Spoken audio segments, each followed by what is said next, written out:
The book I decided to choose was The Most Powerful Woman in the Room Is You by Lydia Fennett. Here's a quick table of contents. So here's a quick overview.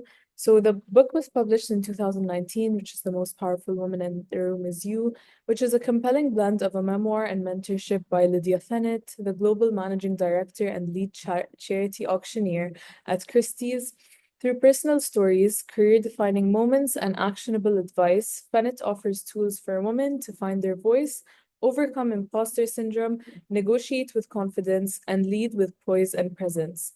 This book aims to dismantle the fear of taking up space, encouraging women to own their narrative and show up with power in every room they walk into. So, my personal opinion on a book was as a young woman navigating her early career, I found this book incredibly relatable and inspiring. Fennett's confident yet down to earth voice helped me reflect on how we often wait for permission to speak, lead, or ask for more. And what makes this book stand out is that it doesn't try to mold women into traditional leadership archetypes, and it encourages us to lead as we are, leveraging our own unique strengths and stories. It's both practical and empowering, showing that leadership isn't about being perfect, it's about being unapologetically present.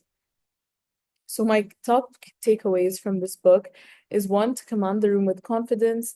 Bennett emphasizes the power of body language, tone, and posture, and how these small details can shift how you're perceived and how you feel about yourself. Whether it's the strike method she uses at auctions or simply walking into a room with purpose, confidence is a skill you can build over time. Secondly, to own your own story. Rather than hiding your journey, Lydia encourages women to lead with lead with it. Our setbacks, career pivots, and personal stories are what makes us unique and relatable leaders. And your authenticity is your greatest advantage. And then thirdly, ask for what you want. A recurring message is don't ask, don't get. And Fennett shows that negotiating, whether it's for a raise, a role, or an opportunity, isn't being aggressive, it's advocating for your worth. And then also power through rejection. She reminds us that rejection is a part of every success story, and her anecdotes show that hearing no isn't failure, it's redirection.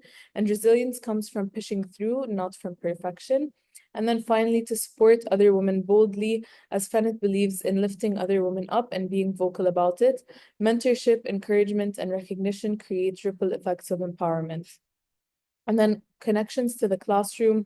One, self-leadership. The book's emphasis on showing up powerfully aligns with our class themes around self-leadership, especially staying true to one's true values, recognizing inner strengths and taking initiative. Public speaking and executive presence is another connection to class learning, as we've discussed how presentation and confidence affect how others perceive leadership. And Fennett's lessons on presence, storytelling, and tone reflect this exactly. And then networking and authentic influence.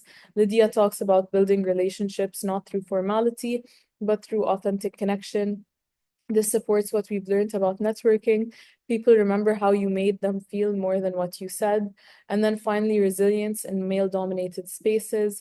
In our class conversations about gender in leadership, we've highlighted the challenges women face in climbing the ladder. Planet doesn't ignore these challenges. She offers a toolkit for confronting them head on with humor, courage, and grace. And then a key quote that stuck out to me from the book is confidence is not about being the loudest voice in the room, it's about knowing your worth and owning your space.